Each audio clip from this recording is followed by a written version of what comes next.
One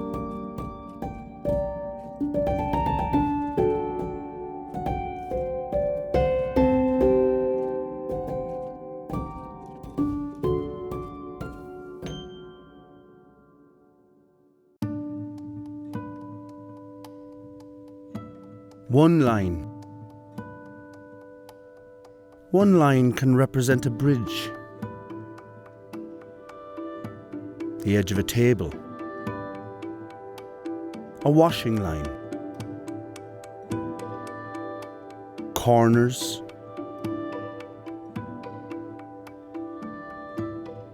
water,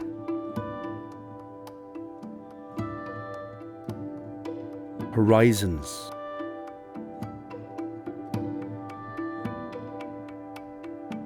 But it is none of that.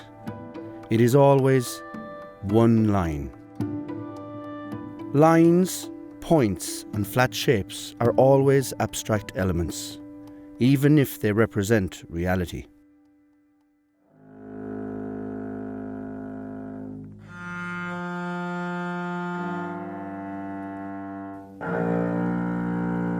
What is the difference between noises or sounds and music? In other words, when do sounds become music?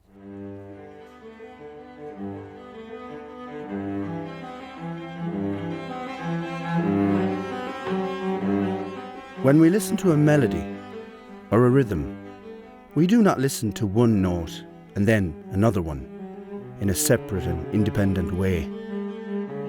Music flows. The sounds and the silences interconnect in harmony.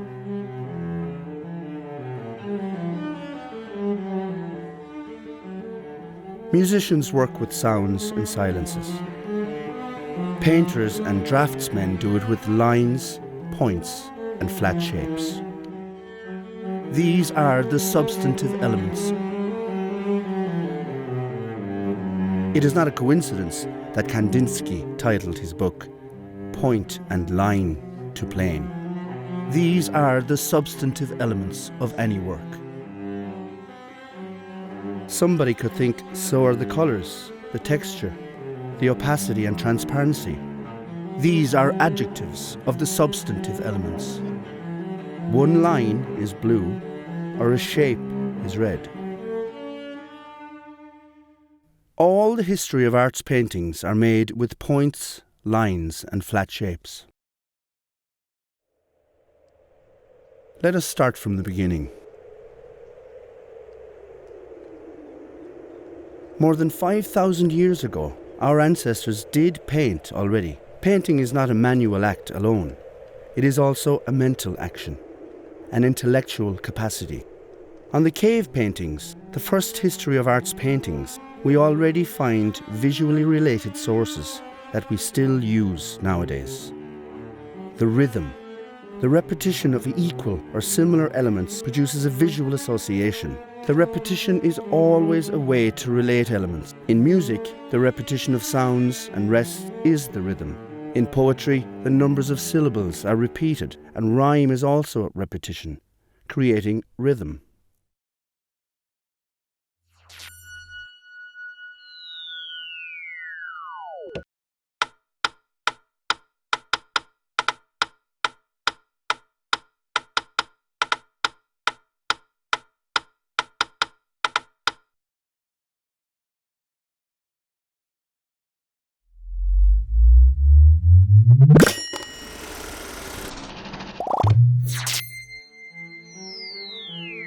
Rhythm is always present on these paintings. The Paleolithic calligraphy seems to rhyme with the stone, and those lines are repeated, creating rhythm. The cave paintings are works of thinking and sensitive human beings. The images are a result of a visual summary from a design of the shape and the line. The geometry is present. It proves that there is an abstract thought. If we repeat a line, if we translate it, the eye relates them. It produces a visual link. We're going to try different ways to relate three bending lines by which the result is perceived as a whole. That is to say, there is a visual unity between the lines. These solutions have in common the use of the translation to obtain visual unity. If we have an element and we repeat it in relation to an axis, that is to say, if we translate it, the eye establishes a visual connection. We can also use the symmetry to organize the three lines. Repeating in mirror image any element, it generates a connection. If we have a line and we draw its symmetry, the eye relates them.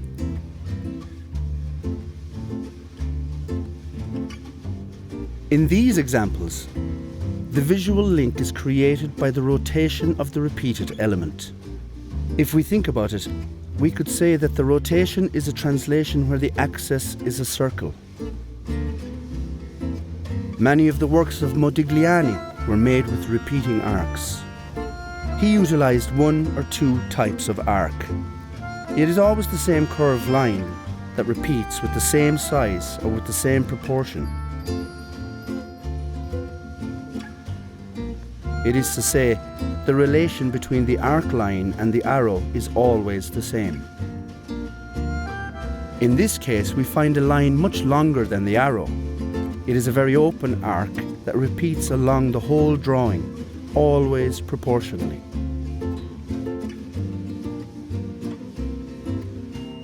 This drawing seems very illustrative by its ways of relating the element we have seen. Practically all lines from the drawing have a symmetrical line. Besides, all of them are symmetrical in relation to the same and unique axis. This would produce, normally, a very static, monotonous drawing, by being extremely regular, symmetrical. But when the rotation of an element is introduced, Modigliani breaks the symmetry corset and generates a big dynamism. The drawing is much more interesting.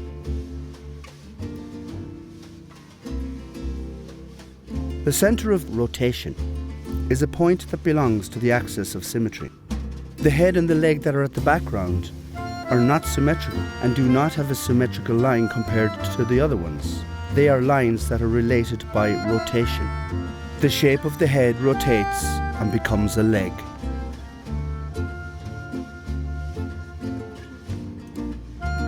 The works of Egon Schiele are full of rhythms and repetitions of lines. Here we will only indicate some. It is possible that the viewers find many more repetitions and visual relations.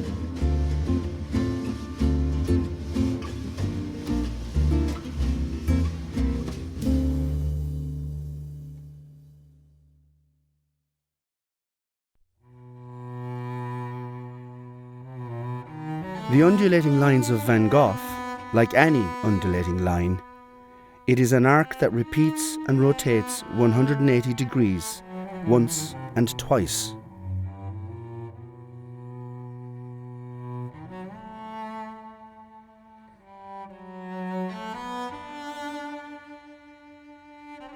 His drawings and paintings are not a result of madness, instead as a result of his reason and geometry. Chillida used a great amount of arc repetitions in his work. In these examples, the heavy pieces of the sculpture are held by the empty space that the three arcs build. It is a bit poetic that heavy concrete or steel shapes are supported by a block of air. The forms are as important as the void. What is the sculpture? The shapes of steel or concrete, or the space that the shapes define?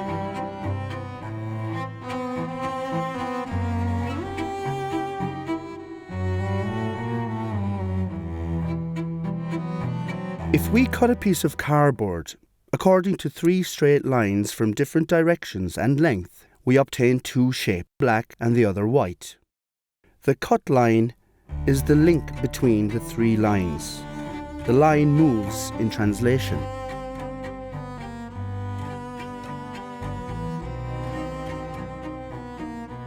If we rotate one of the cardboard pieces, we are rotating the line. The white shape gets modified, but the visual unity remains among the three of them. We can also use symmetry.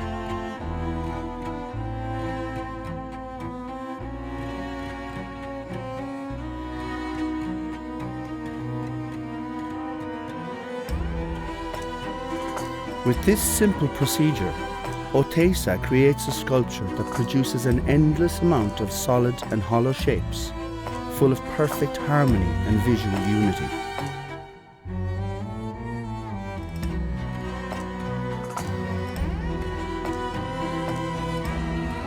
In these works by Richard Serra, space is fundamental. Space must be travelled and experienced with the whole body. Steel buildings that must be walked.